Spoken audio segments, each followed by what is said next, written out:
merci de nous recevoir chez vous et de regarder votre entretien avec Floride dans son deuxième numéro. Aujourd'hui, nous allons revenir sur les grandes lignes de l'actualité politique en République démocratique du Congo avec un nouvel invité. Il s'appelle Gérard Elenga Pela, qui est notre invité. Avec lui, nous allons faire le point sur deux thématiques à la une de l'actualité politique, les défis d'une élection présidentielle controversée en interne et évidemment la composition de nouveaux animateurs de la République. Caméré, le seul maître à bord. Élément de réponse avec mon invité. Bienvenue, M. Gérard, et merci d'avoir accepté cette invitation. Merci beaucoup à Floride Zantoto. Merci également à tous ceux qui sont en train de nous suivre. Vous savez, ceux qui commencent portent toujours la gloire de la suite. Je voudrais ici bénir cette émission, vous bénir vous-même et l'ensemble des gens qui travaillent pour que cette émission puisse aller de l'avant. Écoutez, j'ai un petit témoignage en ce qui vous concerne, laissez-moi le faire quand même. Vous êtes un savoir, vous êtes une intelligence. Vous n'avez pas le savoir, mais vous êtes un savoir et vous êtes une intelligence. Ça me flatte. Je sais que tout le monde le sait, hein, ceux qui connaissent l'univers médiatique congolais. Attention, Floride Zantoto, je vais rougir. Floride Zantoto, on le sait, et je sais qu'avec ce nouveau démarrage, ça va très bien aller.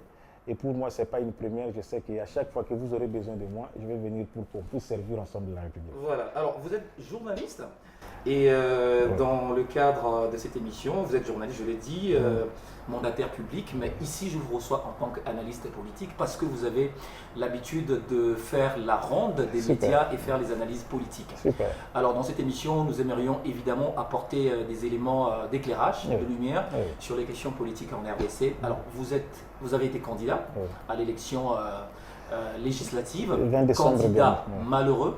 Est-ce que vous êtes déçu, Gérard? Bon, écoutez, Floride, je voulais vous dire ici qu'il faut toujours relativiser par rapport à ces concepts. Candidat malheureux, moi je n'aime pas trop les dire, surtout avec le système électoral actuel. Candidat aux élections, mais déclaré non élu. Ou proclamé non élu. Vous ne préférez pas qu'on vous appelle malheureux? Non, pas malheureux. Parce que le système actuel, c'est pourquoi je disais que... Le seuil. La problématique du seuil. Oui. La problématique du seuil. Là-dessus, devrait y avoir une pédagogie électorale de la part de la CENI dans le sens de sensibiliser. C'est pourquoi ça saute aux yeux au niveau de l'opinion. Les gens, dans le sens d'expliquer. D'expliquer le système électoral actuel que nous avons et par rapport à la notion du seuil. Voyez-vous, les gens n'arrivent pas à comprendre tel a eu 10 000 voix, il n'a pas été proclamé élu, mais celui qui a 1800 voix est élu. Est-ce que dans le contexte, logiquement, ça ne s'explique pas. Est-ce que dans le contexte congolais, est-ce que vous êtes favorable à ce que cette façon de faire les choses soit maintenue dans notre système électoral? Non, mais je vous dis tout de suite non. Et d'ailleurs, c'était une des pensées avant-gardistes que j'avais. Si jamais on y arrivait, il fallait tout de suite retoucher la loi électorale. Il ne faudrait pas qu'on ait avec cette loi électorale jusqu'au cycle électoral de 2028. Tout simplement parce que ça ne va pas. Ça ne va pas. Les désordres que vous voyez ici, je vis des intellectuels de haute facture, des professeurs d'université qui ne comprennent pas. Qui ne comprennent pas. C'est pourquoi dans le système de seuil ici, la victoire n'est pas personnelle. La victoire, elle est collective. Oui. Parce que je prends le cas de mon regroupement, par exemple. Mon regroupement, le 4AC. À Kinshasa, nous avons 5 députés nationaux, n'est-ce pas? Pour que nous puissions atteindre le seuil électoral sur le plan national, disons 18 millions pour arrondir, le seuil, c'est 180 000 voix. Donc, mes voix, moi, je suis le deuxième sur la liste des 4AC au niveau de la FUNA. Et sur notre liste à la FUNA, c'est Osango qui a été déclaré élu. Deuxième en tant que deuxième en tant qu'élu, voilà. Mais pas proclamé par la CENI. Oui. Sur notre liste, bien sûr, vous voyez. Mais qu'est-ce qui s'est passé? Qu'est-ce qui s'est passé? C'est qu'on a pris le premier. On a pris sur la liste celui qui était premier, Osango, l'honorable Lambert Osango que je salue. Parce qu'à Kinshasa, nous avons Eliezer Tamboué, nous avons Kalonji, nous avons Osango, nous avons Peter Kazadi. Voilà les gens qui composent les élus de notre regroupement. Alors ici, Peter Kazadi ne peut pas se prévaloir. Moi encore, Eliezer Tamboué, qui encore, je ne sais pas, même nos élus au niveau des provinces. Pourquoi? Parce que nous en avons 16. Tout simplement parce que mes voix ont fait que nous puissions atteindre les seuils. Mais la CENI dans la répartition des sièges vous a pris vous. Vous voyez? Donc la victoire, elle est collective. La victoire, elle est collective. Donc, sans mes voix, on ne pouvait pas atteindre les seuils. Et donc, à l'opinion, ça ne passe pas. Le seuil fait profiter également aux autres. Oui, fait profiter aux autres. Mais ici, la logique de seuil, c'est que les voix ne sont pas les voix personnelles, ce sont les voix du regroupement politique ou bien du parti politique. Donc, vous, à titre personnel, vous n'êtes pas l'objet d'une fraude et vous n'avez pas saisi la cour. Non. Pour moi, il y a aussi une certaine discipline, il faut le dire, parce que je venais de suivre là mon ami à qui j'ai donné conseil, il n'a pas suivi, Chris Mukendi. Il vient de démissionner de la FDC parce qu'il voulait saisir la cour et il se disait qu'il se voyait dans l'obligation de le faire parce qu'il s'estimait que ses voix ont été volées. Quelqu'un qui a été proclamé, c'était quelqu'un d'autre. Alors voilà, il y a aussi une discipline interne, il y a tout ça. Mais aussi, il faut se dire que nous sommes dans l'univers politique. Il n'y a pas que les sièges au niveau du Parlement. Quand les autres répartitions viendront, on peut voir qui a fait quoi, qui vaut quoi, tout ça, ça rentre en compte. Et vous et moi, nous prions. Moi, je suis chrétien, vous le savez. Ne suivez pas mon look, c'est juste un look que j'aime bien. Comme pour dire aussi, si ça ne rentrait pas dans la volonté de Dieu que je sois député pour cette législature, peut-être il le permettra dans d'autres occasions. Alors, donc, je reste très sportif, comme vous pouvez le deviner. Et nous continuons la vie. Alors sur le plan de l'intégrité, de l'éthique, l'intégrité morale, j'en appelle vraiment vous, à votre intégrité. Est-ce que les élections de Kadima valent la peine d'être considérées comme des élections transparentes, crédibles? Écoutez, cette question, il faut la nuancer. Ne vous en faites pas, comptez sur moi. Et cette question, il faudrait la nuancer. Pourquoi? Les élections se sont tenues, ont eu lieu. Nous avons un président de la République élu, définitivement confirmé par la Cour constitutionnelle. Nous avons une Assemblée nationale, les assemblées provinciales, tout ça. Oui, le processus est là. Le processus, il est là. Mais écoutez, Floride, aucune élection à travers le monde, même dans des pays les plus démocratiques, le cas des États-Unis, 300 ans après, vous avez suivi que pour la première fois, le sang a coulé au Capitole, le siège du Parlement américain. Parce que le président en fonction a contesté les résultats des élections, il a dit qu'il y a eu fraude, voyez-vous. Et bien avant... Fraude au point d'avoir des machines à voter dans les maisons des Américains. Bon, il faut relativiser d'où votre question. C'est pourquoi j'en arrive. La comparaison n'est pas raison. Oui. Donc j'en arrive, j'étais en train d'expliquer. Oui. Mais au-delà de cette globalité qui ne remet en rien l'ensemble du processus électoral, il faut dire qu'il y a des failles vraies, incontestées et incontestables qui nous poussent quand même... Oui, qui nous poussent quand même, je ne vais pas emprunter mes mots, j'utilise les miens, mais qui nous poussent quand même à des questionnements. C'est aussi grave depuis que nous avons commencé ce processus électoral. Parce que, entre autres, comme raison d'annulation des élections à certaines circonscriptions électorales, c'est la détention illégale du dispositif électoral. Comment expliquer? Ces gens ont eu des machines à voter où? C'est ça la question. Et ça, c'est extrêmement grave, ça.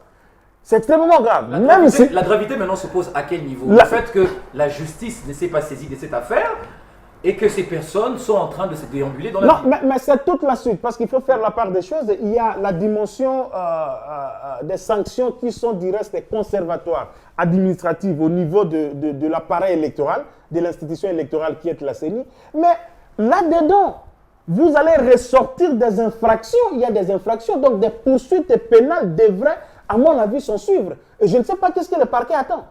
Ici, à Kinshasa, par exemple, le procureur avait demandé la levée des immunités de Ngobila, qui était cité aussi parmi tous ceux pour qui les élections ont été annulées. Pourquoi la justice attend? Je ne comprends pas. Parce que la détention, par exemple, illégale de la machine à voter, ça, c'est une infraction. C'est une infraction. Comment vous êtes entré en possession de la machine à voter? Voyez-vous? Donc, ces failles-là, il ne suffit pas que vous soyez de l'opposition de l'Union sacrée ou quoi. Le bon sens, tout simplement, dit qu'il y a des failles gravissimes, là j'emprunte votre mot, sur ce point-là, et il faudra régler. il faudra régler parce que le processus électoral continue encore. Il y a les élections de gouverneurs que nous attendons, celles de sénateurs et même le cycle de 2028. Mais globalement, ça ne remet pas en cause les efforts consentis par la CENI pour que nous arrivions à ces résultats quand même. Alors, comparativement aux dernières élections organisées, l'avant-dernière élection organisée en 2018 et celle organisée en 2023, comparativement, quelles sont les élections les meilleures? Celle de Nanga et celle de Kadima. Même si Nanga a pris la mauvaise résolution de pouvoir prendre les armes. Oui. J'en appelle encore à votre intégrité. Oui. Nanga, j'estime que c'est quelqu'un, si on était dans une église de la place, on dirait qu'il y a l'esprit de mort qui est en train de les poursuivre. Oui, mais moi, j'ai pris que pour que Dieu puisse l'aider, parce que la voie qu'il a optée, c'est la voie de la mort. Oui. Mais maintenant, vous parlez de meilleur. Vous parlez de meilleur en termes de comparaison. Voilà, je n'ai pas tous les éléments, tous les indicateurs avec moi, mais au moins, dans l'une comme dans l'autre, il y a eu des choses à reprocher et il y a eu des choses à encourager, évidemment. Et donc, je venais de le dire ici, avoir des machines à voter de la part des candidats. Je me pose la question ici, comment est-ce que les agents de la CENI là, qui sont à la base, parce que ce sont eux, au niveau des chefs d'antenne, qui ont vendu ces machines-là à voter, je ne sais pas quel est leur sort jusqu'aujourd'hui, par exemple. Très bien. Alors, les provinciales aujourd'hui, vous avez des élections provinciales qui ont été organisées pour la ville de Kinshasa, aucun élu de l'opposition. Votre commentaire? Je l'ai fustigé moi-même. Mais tout autant, je reviens aussi par rapport à tout ce qui est règles et principes. C'est aussi ça les problèmes. Vous savez, pour la ville de Kinshasa, pour cette législature au moins, c'est une ville qui, au regard des résultats, réputée une ville acquise pour la cause des Fati, pour la cause de l'Union sacrée, voyez-vous. Ici, par exemple, la personne qui allait faire le contrepoids, ça allait être Fayoulou. Mais Fayoulou aussi, dans ses égarements politiques, il a fait des choses comme il avait fait en 2018. Ça fait qu'il n'a pas présenté de candidat. Ça, c'est un premier élément. Un deuxième élément, Moïse Katumbi n'a pas vraiment de l'ancrage ici, de l'ancrage politique ou sociologique à Kinshasa. Si vous prenez le professeur Matata Ampogno également, il n'a pas assez d'ancrage aussi ici. Je ne sais même pas s'il avait présenté aussi, si son parti, le LGD, avait présenté les candidats au grand complet ici.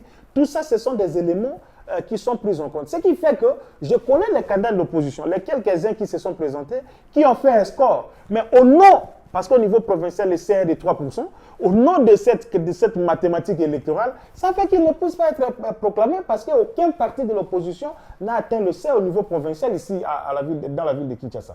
Ça, en tout cas, sur le plan démocratique, ça pose un tout petit peu problème au-delà des éléments objectifs que je présente, parce qu'on aura une APK, une Assemblée provinciale de Kinshasa monocolore.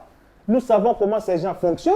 Et moi, je me dis, le futur gouverneur, je ne sais pas s'il va avoir encore sa dynamique ou quoi. Et ça fait regretter quand même par rapport à l'avancement de la démocratie. Mais qu'est-ce que vous voulez? Alors, on va quand même revenir sur le décryptage du discours du président de la République à l'occasion de la cérémonie de l'investiture.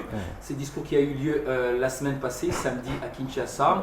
Cérémonie au cours de laquelle ont pris part des délégations étrangères, des chefs d'État, une dizaine de chefs d'État qui étaient présents au stade de Martyrs. Est-ce que la présence de ces délégations, la présence de ces présidents de la République des pays africains et étrangers reflète aujourd'hui la légitimité incontestable du président de la République, Félix Antoine Tshisekedi? Bon, je ne pourrais peut-être pas aborder les choses en ces termes-là parce que la légitimité n'est pas conférée par tous ces présidents étrangers. La légitimité est conférée par le peuple congolais.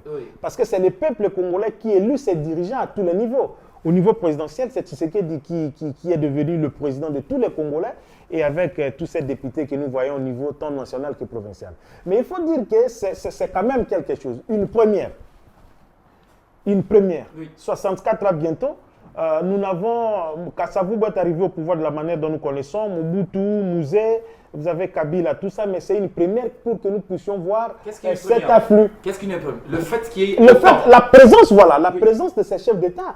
Ils sortent de dire que oui, ils reconnaissent ce que les Congolais eux-mêmes ont tempéré comme choix, au-delà du fait qu'il y a eu quand même l'opposition qui pouvait crier à tout ce qu'elle pouvait crier, mais au moins cette présence-là a signifié quelque chose. Donc, moi, je me félicite, j'étais au stade personnellement, je me félicite. Et dans le fond, peut-être là c'est la forme, et dans le fond, nous aurons à revenir sur ce que le président a dit. Mais laissez-moi vous dire mon petit regret qui peut-être peut paraître minime, mais c'est quelque chose de très important.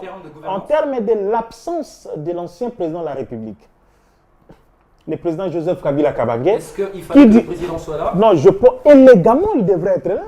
Mais écoutez, c'est là où, quand je regarde les Cambérés en train de crier, tout ça et consorts, ils n'arrivent pas à faire la part des choses entre le PPRD et le FCC, qui se réclament aujourd'hui des structures politiques de l'opposition, et la personne de Joseph Kabila, comme ancien chef de l'État, ancien président de la République, sénateur à vie. Pourquoi devrait-il être là? Non, mais il devrait être là justement pour donner encore davantage cette bonne image de la démocratie chez nous. Il en est quelque part l'artisan, c'est eux même qui le disent. Vous savez, il va défendre selon la raison avancée. La position du président Joseph Kabila, sénateur Joseph Kabila, s'est traduit également par le comportement de ses poulains, de ses lieutenants. Le fait qu'il ne soit pas d'accord avec ces élections, comment voulez-vous qu'il soit présent? Il aurait légitimé. Mais lui-même n'a jamais dit qu'il n'a pas été d'accord avec ces élections. Lui-même, Joseph Kabila n'a jamais dit ça. Pourquoi alors qu'il s'est dit à travers ses lieutenants? Non, ces lieutenants peuvent bien dire, on sait comment Kabila se comporte, ne vous en faites pas, hein, ce n'est pas un dernier né de la dernière pluie, nous le connaissons, c'est notre président, son comportement psychique et social, tout ça. Mais le problème ici, j'ai toujours voulu qu'on fasse ce distinguo. Sinon, on se comporterait comme tout le monde. Et pour ce distinguo entre la personne de Kabila, le statut qu'il a comme ancien président de la République, sénateur à vie aujourd'hui, et le Kabila, chef du PPRD, chef du FCC. Voyez-vous? Ça, c'est un problème. Alors, il faudrait qu'on arrive un peu à transcender cela, parce que vous allez vous rappeler, si je prends un exemple d'ailleurs, logiquement parlant, les élections les plus farouches pour ces 10 dernières années en France, par exemple, c'était l'élection qui a vu Hollande succéder à Sarkozy. Vous allez vous rappeler comment c'était chaud pendant la campagne électorale. Ils se sont même tenus des propos, tout ça qui était des propos égarés. Mais on a vu Hollande à la prestation de serment, on a vu Sarkozy plutôt à la prestation de serment de Hollande. Nous devions aussi atteindre ce niveau. Parce que je crois que d'après lui, la vérité des urnes à l'élection française était le reflet de la population française aussi. Ce qui n'est pas peut-être le cas ici. Bon, écoutez, seulement que vous... C'est une analyse. Vous n'êtes pas un devin que vous lisez dans ses pensées, mais ça, c'est un comportement à décrier, Floride. Entre nous, qu'on se le dise. Kabila a été président de ce pays 18 ans. Oui. 2 fois élu, 2 ans de la transition, 1 plus 4, 3 ans plus tôt, 2 ans de bonus 2003-2005, et vous avez les 2 autres 2 années de bonus, c'est de 2016 à 2018. Quelqu'un que les Congolais ont porté comme leur chef durant 10 ans, il ne peut pas se comporter de cette manière. Il se comporte exactement comme un Rwandais. Il se comporte comme un Tanzanien. Je ne dis pas qu'il est Tanzanien ou Rwandais. Les gens qui disent que Kabila est à l'étranger, on risque de créditer cette thèse à cause de un comportement à Jaro. Comment un ancien président de la République, autant respecté comme Kabila, il ne vient pas à l'investiture de celui qui l'a succédé. Et l'invitation était là. On dit non, thèse et tout ça. Écoutez, nous tous, nous étudions, nous avons étudié, nous enseignons, nous connaissons comment ça se passe. Si c'est une thèse doctorale, on sait que c'est un ancien président de la République. C'est juste ici à côté, en Afrique du Sud. Il allait demander à son jury de lui accorder juste un jour, quelques heures d'ailleurs. Il vient, il assiste et puis il repart. Si Kabila était venu lors de cette cérémonie, quel deviendrait aujourd'hui le PPRD? Qu'est-ce qu'ils auraient tenu comme langage lorsque leur chef est présent dans une cérémonie? Ça veut dire que j'approuve ce qui s'y passe. Non. Kabila, c'est un homme d'État. Je le répète, il a le statut de l'ancien président de la République. Il n'a pas à suivre ces criailleries comment il s'appelle, des Cambérés, tout ça et consorts, des troubadours du reste. Hein? Qui embrique comme ça la situation. Kabila, c'est un ancien chef d'État. Si seulement il allait venir, je vous dis, Kabila a même un succès au stade que vous n'allez pas imaginer. Alors, mais bon, il continue à suivre encore ces autres histoires qu'on est en train de raconter. Mais moi, en tout cas, j'ai mis un regret. Si notre structure peut faire un micro-baladeur, vous verrez que 7 Congolais sur 10 n'ont pas approuvé ces comportements de Kabila. D'accord. Alors, je dois être franc. J'apprécie l'indépendance d'esprit que vous avez sur l'analyse des questions politiques. Je vous en prie. Merci beaucoup. Sur les réseaux sociaux. Merci beaucoup. Et c'est par rapport à ça. En 2000, quand on regarde le premier mandat du président de la République, avant que nous n'entrions dans le vif du sujet concernant ce discours, est-ce que vous êtes satisfait de la gouvernance de Félix durant les 5 ans passés. Et vous êtes là dans les attentes, Floride. Vous savez, moi, je suis un soutien à la limite inconditionnel du président Tshisekedi. Oui. Vous savez, je suis bénéficiaire d'une ordonnance présidentielle. Oui. Mais j'avais dit au président, tel que vous êtes, les jours qu'il nous avait reçus, pendant les concertations, Monsieur le Président, je vous soutiens, je vous aime et je vous soutiens objectivement. Ça veut dire objectivement. Et c'est la seule meilleure manière de vous soutenir. Si je comprends bien, ça veut dire que ce n'est pas un soutien aveugle. Non, ce n'est pas un soutien aveugle. Alors, le soutien objectif est meilleur, est mieux parce que c'est le seul meilleur soutien qui va aider le président à avancer. Vous êtes là pour flatter le président, pour ne pas lui dire quand ça avance, ça ne va pas. Écoutez, le président Tshisekedi en soi, lui-même comme ça, c'est quelqu'un de bien politiquement. Mais c'est pas la question. Je réponds à la question, je suis en train de répondre. Oui. C'est quelqu'un qui a une vision claire pour l'avancement de ces pays. C'est quelqu'un qui aime absolument ces pays. Il a dit lui-même plus d'une fois qu'il était même prêt à être sacrifié, même s'il ne le souhaitait pas, pour le bonheur des Congolais et du Congo. Mais le problème, c'est autour de l'entourage, autour des gens qui doivent accompagner les chefs. Vous savez, vous êtes un homme de Dieu, je le rappelle en passant, beaucoup de gens ne le savent pas. Vous prêchez la parole. Vous savez, la vision, elle est là. Mais voilà. Je partage la parole, mais je ne la prêche pas. Oui. Non, sinon, non, vous n'êtes pas. Non, prêcher la parole, ce n'est pas une question de pasteur. Les gens qui nous suivent, ils doivent comprendre qu'au-delà du fait que nous sommes sur le plateau, nous avons un parcours académique ensemble avec vous. Et à l'université, nous revenons souvent autour des questions qui concernent la Bible et tout ça. C'est aussi ça, prêcher. Antioche, c'était comme ça, ne vous en faites pas. Soyez-vous très fiers d'être chrétien et de pratiquer la parole de Dieu. Voilà. Alors, j'étais en train de dire que il y a des choses. Quand la vision n'a pas de bons accompagnateurs, cette vision ne va pas aboutir. Parce que la vision, elle est encore au niveau platonique, au niveau philosophique. Mais il faut des animateurs, des gens qui rentrent justement dans le cadre de cette vision pour que les choses puissent avancer. Vous savez, Jésus, pour mieux réussir sa mission sur terre, s'est fait accompagner de plusieurs disciples. Ils étaient nombreux, mais il n'avait que 12 apôtres. Les gens ne savent pas. Jésus n'avait que 12 apôtres, mais plusieurs disciples. De ces 12 apôtres-là, ils ont reçu la formation pendant 3 ans. Quand Jésus avait de 30 à 33 ans. Et ils ont compris la vision de Jésus. Au départ, il y avait des gens qui ne comprenaient pas. Quand Jésus parlait du royaume, tout ça, ils pensaient qu'il allait chasser les rois, tout ça, et puis avoir un gouvernement. Judas se voyait déjà ministre des Finances. Jésus a dit, mon royaume que je parle n'est pas... Ah, ils ont compris la vision. Oui. C'est ça le problème avec le président Tshisekedi. C'est ça. Il l'a entendu, je l'ai dit, monsieur le président, moi j'ai bâti campagne pour Tshisekedi. Je suis fier d'avoir bâti campagne pour le numéro 20 et il est passé. C'est ma plus grande satisfaction. Donc, la politique, sociale... Il y a eu des problèmes. Il y a eu des problèmes. Pour les 5 années passées, il y a eu des problèmes. Il a suivi. Oh, le problème de 100 jours ici, c'est un peu très de foutu. On a abouti à quoi? Un procès qui vient blanchir Vital Kamerhe. Je le dis comme quelqu'un qui maîtrise la question judiciaire. Un procès qui vient blanchir, c'est-à-dire qui a dépeint Vital Kamerhe, qui a dit que Vital Kamerhe n'a rien fait. Tout ce que nous avons vu là, c'est du scénario. Mais pourtant, l'argent... L'argent a disparu. Et ce n'est pas retourné dans la caisse de l'État.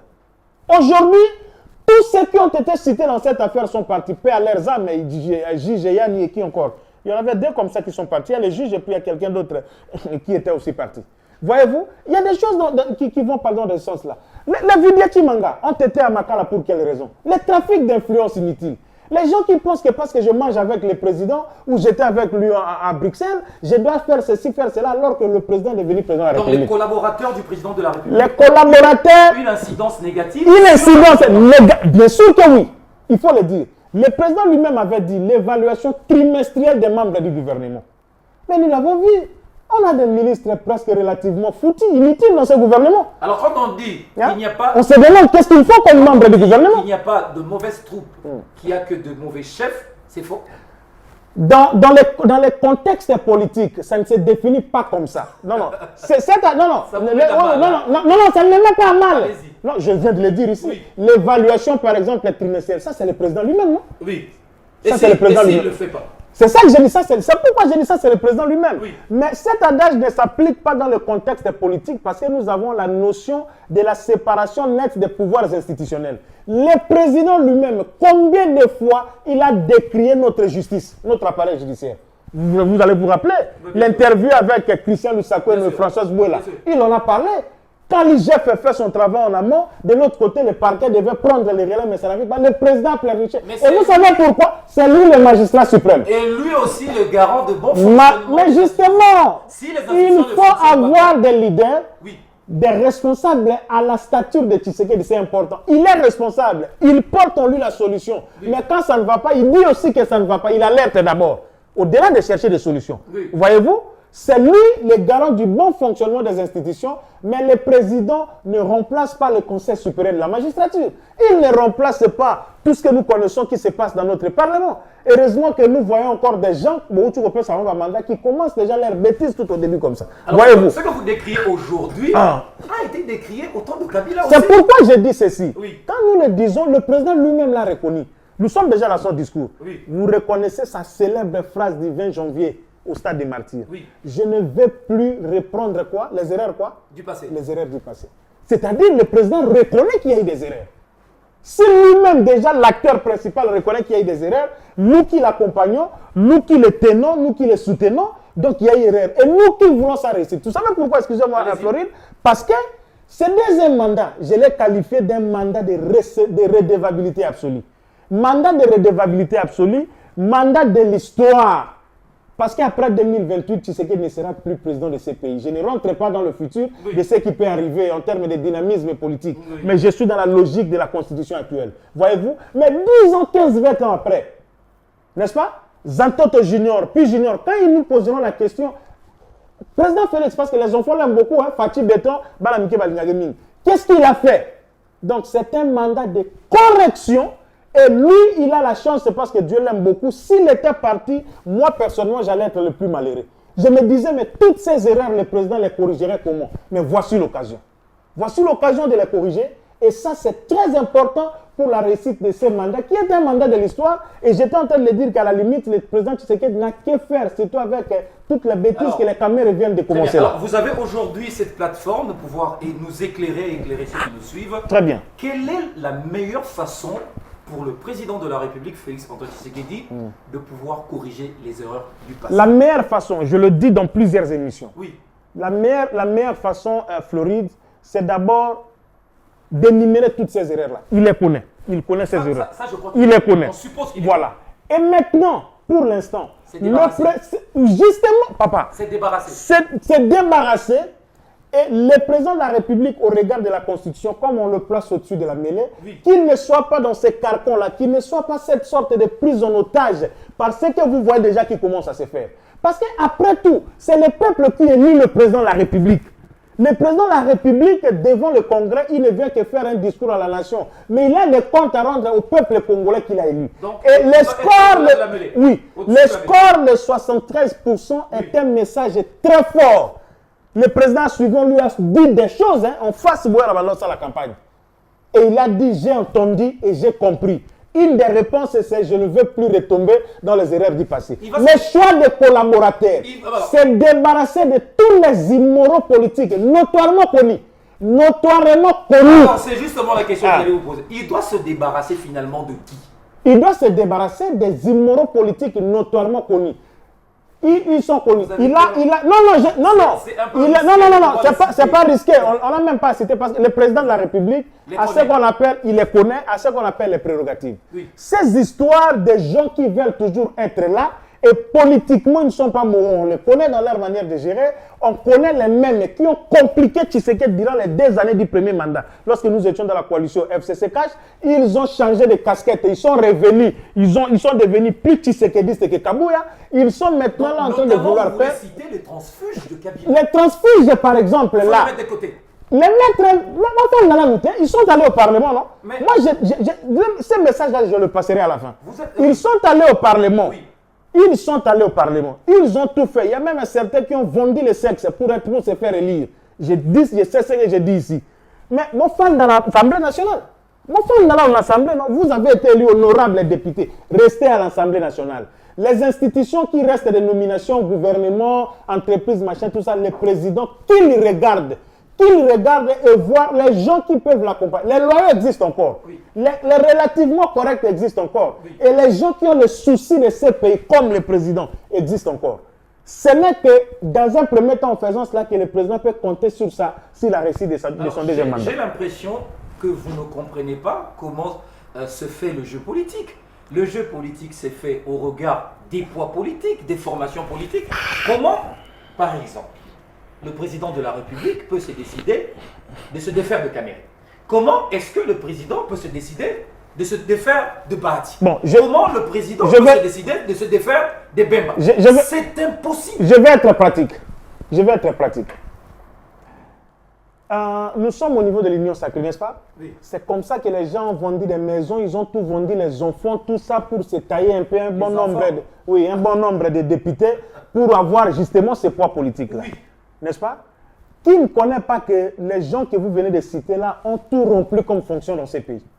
Ministre autant de fois, président de l'Assemblée nationale, DG ici, tel là-bas. Nous le connaissons. Mais écoutez, ces partis-là ne sont pas des partis qui ne drainent derrière eux que des poissons et des animaux. Il y a des intellectuels, il y a des intelligences au sein de ces partis-là. J'ai rencontré votre question alors. Okay. C'est-à-dire que quand le président a besoin d'un premier ministre qui doit être issu par exemple des FDC alliés, il dit au président Bahati, j'ai besoin d'un premier ministre, mais pas vous. Ah, voilà.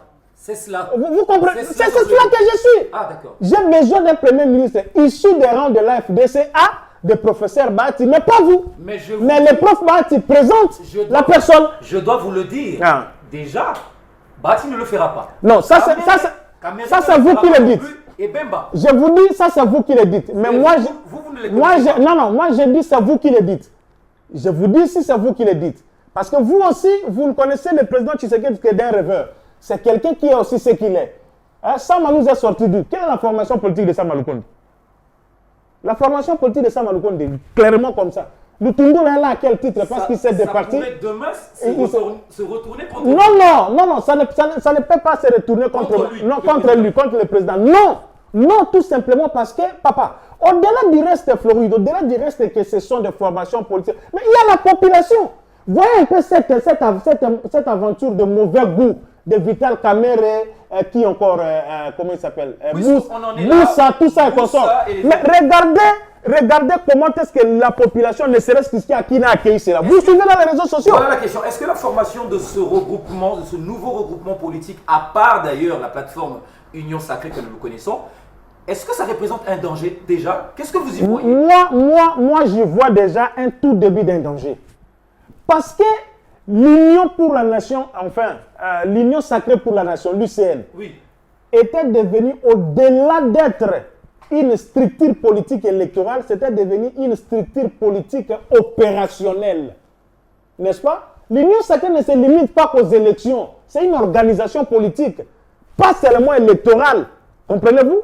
Parce que le prof Mbata, on est qui? Le secrétaire permanent. Il y a un présidium composé de Bemba, Bahati, Vital Kamere, Augustin Kabouya, Sama Lukonde et qui encore, je crois qu'ils sont, voilà, et le patriarche Mbosso. Les choses sont organisées. J'ai la charte, sinon j'allais monter avec ça. Lisez et vous allez bien comprendre en termes d'organes. Déjà, l'Union Sacrée a été mise en place. Vous avez vu sa sortie.